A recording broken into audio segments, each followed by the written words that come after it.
ചലച്ചിത്രകാരൻ അടൂർ ഗോപാലകൃഷ്ണൻ ജാതി അധിക്ഷേപം നടത്തിയിട്ടില്ല എന്ന് ശ്രീകുമാരൻ തമ്പി.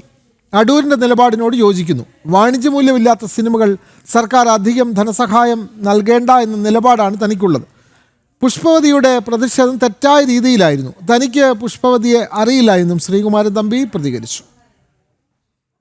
അടൂർ ഗോപാലകൃഷ്ണന്റെ വിവാദ പരാമർശത്തിൽ ഐക്യദാർഢ്യം പ്രഖ്യാപിച്ചുകൊണ്ടായിരുന്നു ശ്രീകുമാരൻ തമ്പിയുടെ പ്രതികരണം.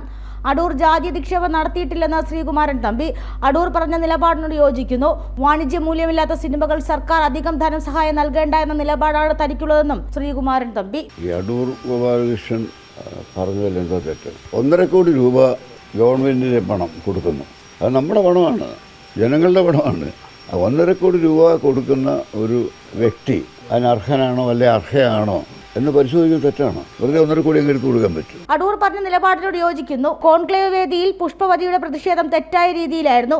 തനിക്ക് പുഷ്പവതിയെ അറിയില്ല എന്നും ശ്രീകുമാരൻ തമ്പി. അടൂർ ഗോപാലകൃഷ്ണനെ പോലെ ആൾ സംസാരിച്ചുകൊണ്ട് നിൽക്കുമ്പോൾ പ്രസംഗം തീരുന്ന പ്രസംഗത്തിനിടയിൽ കയറി അഭിപ്രായം പറയുന്നത് ശരിക്കും പറഞ്ഞാൽ അറിവില്ലായ്മയാണ്. അവർക്ക് സംസാരിക്കാം. അടൂർ ഗോപാലകൃഷ്ണൻ പ്രസംഗം കഴിഞ്ഞിട്ട് എനിക്ക് സംസാരിക്കാം, എനിക്ക് എതിർപ്പുണ്ട് അങ്ങ് പറഞ്ഞാൽ എന്ന് പറയാം, അത് ന്യായമാണ്. പക്ഷേ ഇതുപോലൊരു വ്യക്തി പ്രഭാഷണം നടത്തിക്കൊണ്ടിരിക്കുമ്പോൾ അത് ഇടയിൽ കയറി എഴുന്നേറ്റ് നാൾ പറഞ്ഞു അത് ചുമ്മാ ആളാകാനൊരു വേലയാണ്, അത്രയേ ഉള്ളൂ. ഒരു റെയിൽവേ സ്റ്റേഷനിൽ ഇരിക്കുന്നു പറഞ്ഞു, എറണാകുളം റെയിൽവേ സ്റ്റേഷനിൽ വെച്ച് ഒരു സ്ത്രീ എൻ്റെ അടുത്ത് വന്ന് സാർ എനിക്കൊരു ഫോട്ടോ എടുക്കണം എന്ന് പറഞ്ഞു. അപ്പോൾ ഞാൻ പറഞ്ഞു ആരാ, നിങ്ങളാരാ? സാർ ഞാൻ പുഷ്പവതിയാണ്.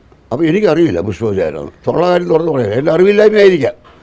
അപ്പോൾ എൻ്റെ കൂടെ എൻ്റെ ബന്ധുവായ ഒരു പെൺകുട്ടി ഉണ്ടായിരുന്നു. അവൾ സാർ ഇത് പുഷ്പവതി എന്ന് പറഞ്ഞു നാടൻ പാട്ട് പാടുന്ന ആളാണ്.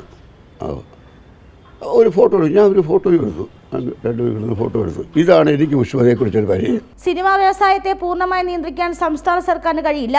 ഹേമ കമ്മിറ്റി റിപ്പോർട്ടിന് പിന്നാലെ വന്ന കോൺക്ലേവിൽ ഉടലെടുത്ത സിനിമാ നയമെന്ന ആശയം പൂർണ്ണമായി വിജയിക്കുമെന്നതിൽ ഒരു പ്രതീക്ഷയുമില്ലെന്നും അദ്ദേഹം തിരുവനന്തപുരത്ത് പ്രതികരിച്ചു. ജനം, തിരുവനന്തപുരം.